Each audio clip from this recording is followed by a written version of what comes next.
Hello guys, my name is Kavita and I am a student of National Institute of Technology, Warangal. Here I am pursuing MSc Tech in Engineering Physics. I completed my graduation from MDSU University, Ajmer in Rajasthan State. So basically इस video में मैं cover up करने वाली हूँ structure of MSc Tech, placement, lab, library, fees structure of MSc Tech first year. And my journey is from IIT JAM to NIT Warangal. So now let's move first topic structure of MSc Tech. This is 3-year course and it is totally different from normal MSc. जब आप course का comparison करोगे normal MSc से, आप PDF download कर सकते हो course की साइट से और फिर आप कंपैरिजन करोगे तो आपको पता चल जाएगा कि ये पूरा कोर्स डिफरेंट है, मीन्स नॉर्मल एमएससी से बिल्कुल डिफरेंट है. और 6 semester is there, so first 3 semester सब स्टूडेंट सेम सब्जेक्ट्स पढ़ते हैं, लेकिन after 3 years this course is divided into 2 parts, electronics and photonics specialization. According to their interest, student takes photonics and electronics specialisation. कुछ student का पहले से clear होता है कि हम फोटोनिक्स लेंगे या इलेक्ट्रॉनिक्स, बट कुछ स्टूडेंट कन्फ्यूजन में रहते हैं कि हमें इलेक्ट्रॉनिक्स लेना चाहिए या फोटोनिक्स. सो इसके लिए डोंट वरी, बिकॉज जब आप कैंपस में आते हो तो सुपर सीनियर्स गाइड करते हैं सब कोर्स वगैरह के बारे में, तो फिर आपको डिसाइड हो जाता है कि आपको कौन सा लेना चाहिए. और उसके बावजूद भी आपको कंफ्यूज होता है, तो जब आप फर्स्ट 3 सेमेस्टर में कोर्स सब्जेक्ट्स पढ़ोगे तो आपको पता चल जाएगा कि कौन सी सब्जेक्ट आप कर सकते हो. बिकॉज ये हमारे साथ हो सकता है, हो चुका है. बिकॉज जब हम यहाँ आए थे तो हम सीनियर के गाइडेंस के अनुसार मैंने सोचा कि मैं फोटोनिक्स स्पेशलाइजेशन लूँगी, लेकिन जब मैंने फर्स्ट सेम में ऑप्टिक्स पढ़ी तो पता चला कि नहीं, मुझे फोटोनिक्स नहीं चाहिए. I want to take electronic specialisation.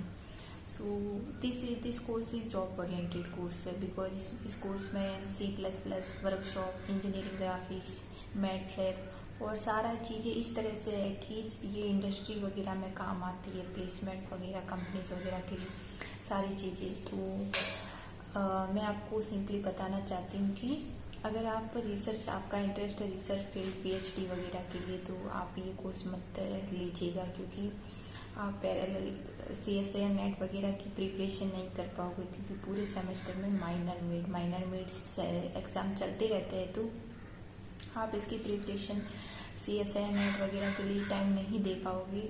इससे अच्छा कि आपको उसी फील्ड में जाना है तो आप 2 year की MSc कीजिए, और उसमें आपको मीन्स आपको आसानी भी रहेगी कि आपका कोर्स सिमिलर है CSA नेट से, तो उसी की आपका सेमेस्टर भी हो जाएगा, आपका CSA नेट भी हो जाएगा. लेकिन यहाँ पे आपको पैरेलल करनी पड़ेगी, लेकिन नहीं कर पाओगे, क्योंकि सेमेस्टर के CGPA भी 7 से ऊपर CGPA भी ज़रूरी होते हैं. क्योंकि अगर आप ये नहीं रख पाओगे तो आपको इलेक्ट्रॉनिक्स वगैरह में मीन्स प्लेसमेंट में कंपनीज पहले से रिजेक्ट कर देगी रिज्यूम को देख के CGPA वगैरह के बेस पे. तो CGPA भी ज़रूरी है. तो आप रिसर्च फील्ड में जाना चाहते हो तो 2 year की MSc कीजिएगा, और अगर आप जॉब फील्ड में जाना चाहते हो तो you can definitely come here. So ये सब आप उस पर डिपेंड है, मीन्स आप कर सकते हो इस. और जॉब के थ्रू जॉब चाहिए आपको आफ्टर 3 year, तो आप यहाँ आ सकते हो, क्योंकि ये कोर्स ही जॉब ओरिएंटेड कोर्स है. तो आपको डेफिनेटली मेहनत चाहिए, आपको जॉब आसानी से मिल जाएगी, प्लेसमेंट हो जाएगा. अब आपको एक चीज़ और बताना चाहेंगे कि अगर आपका इंटरेस्ट है सॉफ्टवेयर फील्ड में, आप सॉफ्टवेयर फील्ड में जाना चाहते हो, आपका बैकग्राउंड है BSc MSc, तो आप यहाँ आ सकते हो, क्योंकि यहाँ पे MSc स्टूडेंट को भी, MSc टेक स्टूडेंट को भी सॉफ्टवेयर के जो इंटरव्यूज वगैरह होते हैं प्लेसमेंट सेशन में बैठने दिया जाता है. बस आपको मेहनत ज़्यादा करने की आवश्यकता है, क्योंकि आपको ऑलरेडी पता है कि जब आप उसका कंपेरिजन मीन्स जब आप CSE डिपार्टमेंट का कॉम्पीट करोगे तो आपको मेहनत डेफिनेटली ज़्यादा चाहिए होगी. लेकिन आप कर सकते हो, क्योंकि ऑलरेडी सुपर सीनियर्स ने प्लेसमेंट ले चुके हैं सॉफ्टवेयर फील्ड में. तो you can definitely achieve this goal. And बस मेहनत की आवश्यकता है, सब कुछ हो जाएगा। पैरेलल आपको प्रिपरेशन करनी पड़ेगी, लेकिन you can do it. So overall ये कह सकते हैं कि आप पहले अपना रास्ता चुनिए कि आपको इंटरेस्ट किस में है, रिसर्च में जाना है या आपको जॉब चाहिए 3 ईयर के बाद। उस हिसाब से आप चूज कीजिएगा कि हमें MSc टेक कोर्स लेना है या नॉर्मल MSc करनी है। ओके, ये है overall MSc tech course structure, job oriented course. Placement पे आते हैं। इस साल का एवरेज पैकेज रहा है अराउंड 7 to 8 लाख पर एनएम, और मैक्सिमम पैकेज गया है 17.5 लाख पर एनएम इन सॉफ्टवेयर फील्ड। और 1 student got placement in banking sector 13.5 lakh per annum. He was also software student, but he got job in banking sector. And other 7 photonics student got job in paid companies. This is government job, and package is 12 lakh per annum.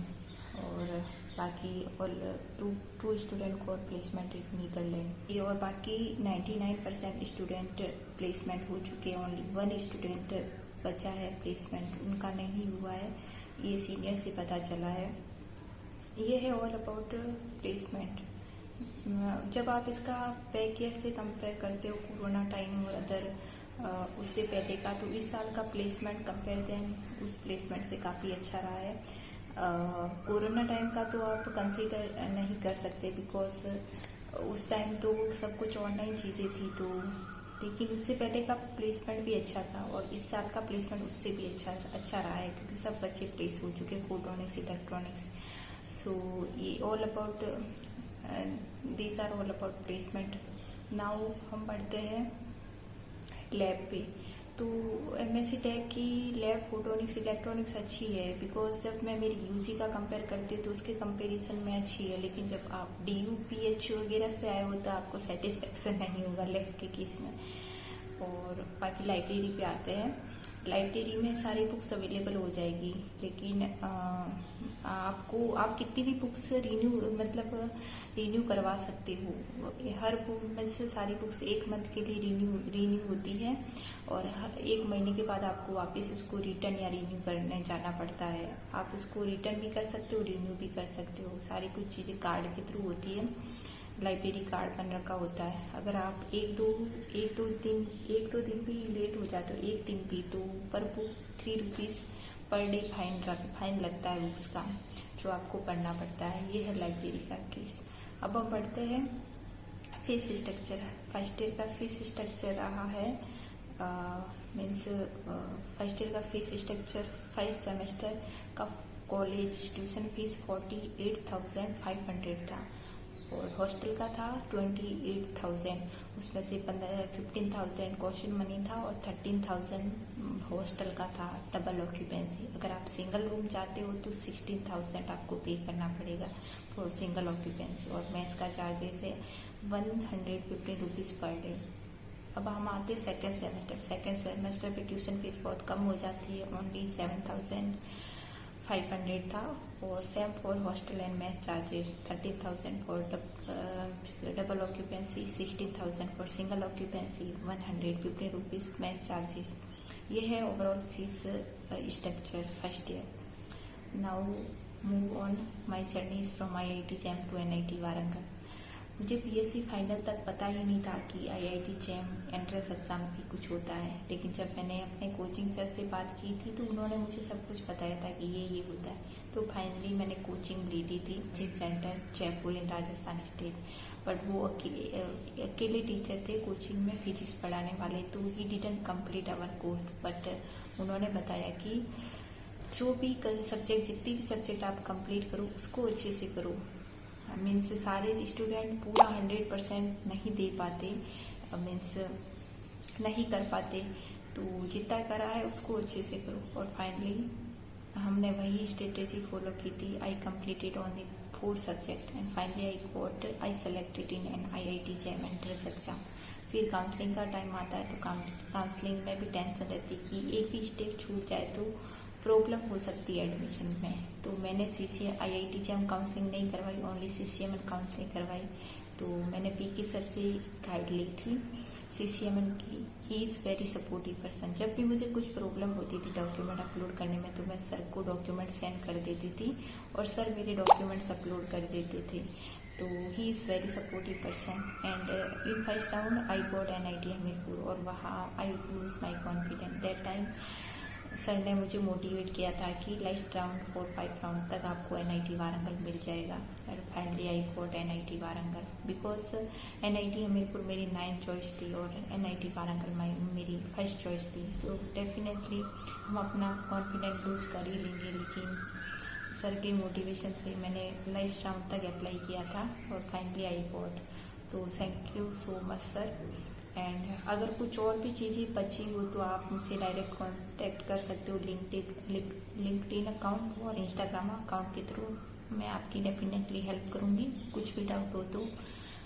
और वैसे मैंने सारी कुछ चीज़ें cover up कर ली है।